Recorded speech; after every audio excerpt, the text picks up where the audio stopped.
நமச்சிவாய வாழ்க. நாதந்தாள் வாழ்க. இமைப்பொழுதும் என் நெஞ்சில் நீங்காதான் தாழ் வாழ்க. வாழ்க வளமுடன். அனைவருக்கும் இனிய வணக்கங்கள்.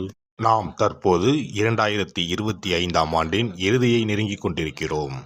2026ஆம் ஆண்டின் முதல் மாதமான ஜனவரி மாதத்தில் நுழைய உள்ளோம். நிகழும் ஸ்ரீ மங்களகரமான விசுவாச ஆண்டு மார்கழி மாதம் 17ஆம் நாள் திரியோதசி திதியில் ரோகிணி நட்சத்திரத்தில் சுபம் நாமயோகத்தில் கௌளவம் கர்ணத்தில் சித்த யோகத்தில் வியாழக்கிழமை அன்று இந்த மகத்தான ஜனவரி மாதம் பிறக்கின்றது. இந்த மாதத்தில் பல கிரகங்கள் தங்களின் நிலைகளை மாற்ற உள்ளன.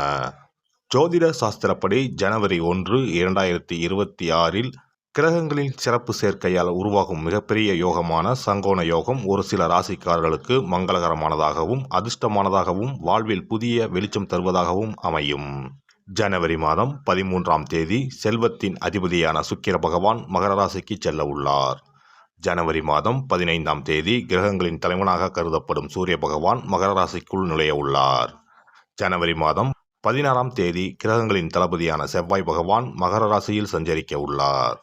இம்மாதம் அதாவது ஜனவரி 17ஆம் தேதி புதன் பகவானும் ஜனவரி 18ஆம் தேதி சந்திர பகவானும் மகர ராசிக்கு செல்ல உள்ளனர். இவ்வாறு ஜனவரி மாதத்தில் கிரகங்கள் தங்களின் ராசியை மாற்றுவதால் அதன் தாக்கம் அனைத்து ராசிக்காரர்களின் வாழ்க்கையிலும் காணப்படும். குறிப்பாக சில ராசிக்காரர்களுக்கு அதிர்ஷ்டம் பிரகாசிக்கப் போகிறது. இதன் விளைவாக தொழில் மற்றும் வணிகத்தில் நல்ல முன்னேற்றம் ஏற்பட போகிறது. அதே சமயம் ஆரோக்கியமும் சிறப்பாக இருக்கப் போகிறது. மேலும் சில ராசிக்காரர்களுக்கு கண்டமும் காத்திருக்கிறது. உயிர் போகும் ஆபத்து கூட வரலாம். எச்சரிக்கையாக இருக்கவும். யமனே எதிரில் வந்தாலும் சிவனின் அருள் இருந்தால் எதிலும் வெற்றி பெறலாம். சிவ வழிபாடு கர்ம வினைகளை அளிக்கும். இந்த கிரகங்களின் பெயர்ச்சியால் இம்மாதம் உங்கள் வாழ்வில் நடக்க இருக்கும் சுப மற்றும் அசுப பலன்கள் என்ன என்பதனையும், அசுப பலன்கள் ஏற்படுமாயின் ராசிக்காரர்கள் செய்ய வேண்டிய பரிகாரம் என்ன, வழிபட வேண்டிய தெய்வம் யார் என்பதனை பற்றியும் விரிவாக காண்போம். பிறக்கப் போகும் இம்மாதத்தில் உங்கள் வாழ்வில் வளமும் நலமும் செல்வ செழிப்பும் பெற்று வாழ்வின் உயரிய நிலையை அடைய எல்லாம் வல்ல எம்பெருமானை வேண்டி விரும்பி கேட்டுக்கொள்கிறேன். ரிஷபராசி அன்பர்களே, இந்த மாதம் நினைத்த காரியத்தை செய்து முடிக்கும் சூழ்நிலை உருவாகும். பண வசதி கூடும். தெய்வ சிந்தனை அதிகரிக்கும். வாழ்க்கையில் இருந்த அதிருப்தி நீங்கி பிடிப்பு உண்டாகும். எதிர்பார்த்த தகவல் வந்து சேரும். இடமாற்றம் உண்டாகலாம். எதிர்பாராத திடீர் செலவுகளும் உண்டாகும். தொழில் வியாபாரத்தில் திடீர் செலவுகள் ஏற்படும். எதிர்பார்த்த லாபம் குறையும். புதிய ஆர்டர்களுக்காக கூடுதலாக அலைய வேண்டியிருக்கும். உத்தியோகத்தில் இருப்பவர்கள் கடுமையாக உழைக்க வேண்டியிருக்கும். குடும்பத்தில் அடுத்தவர்களால் திடீர் பிரச்சனைகள் தலை தூக்கலாம். உங்களது கருத்துக்கு மாற்று கருத்து உண்டாகலாம். கணவன் மனைவிக்கு இடையே மனம் விட்டு பேசுவது நன்மை தரும். பிள்ளைகளிடம் கவனமாக பேசுவது நல்லது. பெண்களை பொறுத்தவரை மனதில் இருந்த சோர்வு நீங்கி உற்சாகம் உண்டாகும். எதிர்பார்த்த தகவல் சாதகமாக வந்து சேரும். பணவரத்து கூடும். மாணவர்களுக்கு கல்வியில் முன்னேற்றம் காண்பதில் ஆர்வம் உண்டாகும். மனதில் உற்சாகம் ஏற்படும். நட்சத்திர பலன்கள். கார்த்திகை நட்சத்திரம். இந்த மாதம் கடந்த காலத்தில் உங்களை விட்டு சென்றவர்கள் விரும்பி வந்து சேர்வார்கள். உறவு பலப்படும். தொலைபேசி தொடர்பு மூலமாக சிலர் புதிய தொழில் ஒப்பந்தங்களை ஏற்படுத்தி லாபம் தேடும் முயற்சியில் ஈடுபடலாம். குடும்பத்தில் மகிழ்ச்சிக்கு குறைவு இருக்காது. சுப நிகழ்ச்சிகள் இடம்பெறும்.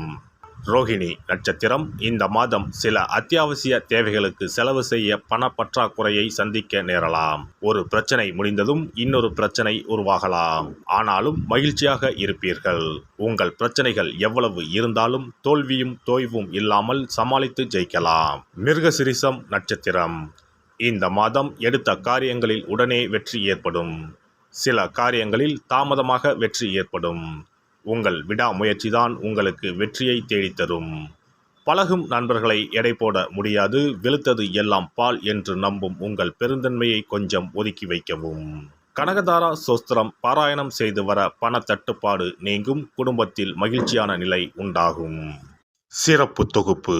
கண் திருஷ்டிகள் அகன்று தடைப்பட்டு கொண்டிருக்கும் காரியங்கள் நிறைவேற செய்ய வேண்டிய பரிகாரம் என்ன என்பதனை பற்றி காண்போம்.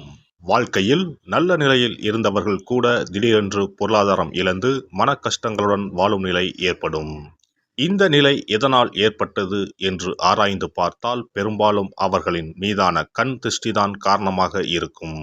கல்லடி பட்டாலும் கண்ணடி படக்கூடாது என்று சொல்வார்கள் அல்லவா, அது உண்மைதான். இது போன்ற பிறரின் பொறாமை கொண்ட கண் திருஷ்டியினால் பலரின் வாழ்க்கை சிரமத்திற்கு ஆளாக நேரிடும்.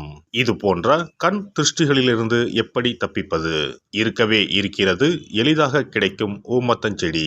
தெய்வ சக்தி நிறைந்த செடியாக கருதப்படும் ஊமத்தஞ்செடியின் காய், பூ, இலைகள் என அனைத்தும் தீய சக்திகள் விரட்ட பரிகாரத்துக்கு பயன்படுகிறது. பொதுவாக ஊமத்தம் காய்க்கு கெடுதலை அகற்றக்கூடிய சக்தி உண்டு. நம் வீட்டில் உள்ள எதிர்மறை சக்தியை அகற்றுவதற்கு ஊமத்தங்காய் தீபம் சிறந்த பரிகாரமாகிறது. தெய்வீக மகத்துவம் நிறைந்த ஊமத்தங்காய் மற்றும் பூவையும் எடுத்துக்கொள்ளுங்கள். வீட்டுக்கு அருகில் இல்லை என்றால் நாட்டு மருந்து கடைகளில் கிடைக்கும்.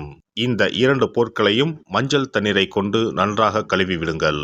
சிறிது நேரம் அவற்றிலுள்ள ஈரம் போக ஆறவிட்டு பிறகு அவற்றை ஒரு மஞ்சள் துணியில் குலதெய்வத்தை வேண்டி ₹1 நாணயத்தோடு சேர்த்து முடிந்து வீட்டின் நிலைப்படியில் கட்டி தொங்கவிடுங்கள். இந்த முடிச்சை வெள்ளிக்கிழமை அல்லது ஞாயிற்றுக்கிழமைகளில் தயார் செய்து வாசல் படியில் கட்டுவது சிறப்பு. தினமும் வீட்டில் தீபம் ஏற்றி காண்பிக்கும் போது இந்த முடிச்சுக்கும் காண்பிக்கவும்.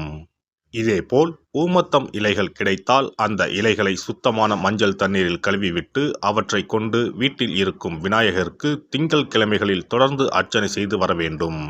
ஊமத்தம் பூவையும் விநாயகருக்கு சூட்டலாம். 3 வாரங்கள் தொடர்ந்து திங்கள் கிழமைகளில் விநாயகருக்கு ஊமத்தை இலையால் அர்ச்சனை செய்து ஊமத்தம் பூவை சூட்டி வழிபட்டால் வீட்டில் உள்ள கெட்ட சக்தி நடமாட்டம் மற்றும் கண் திருஷ்டிகள் தீரும்.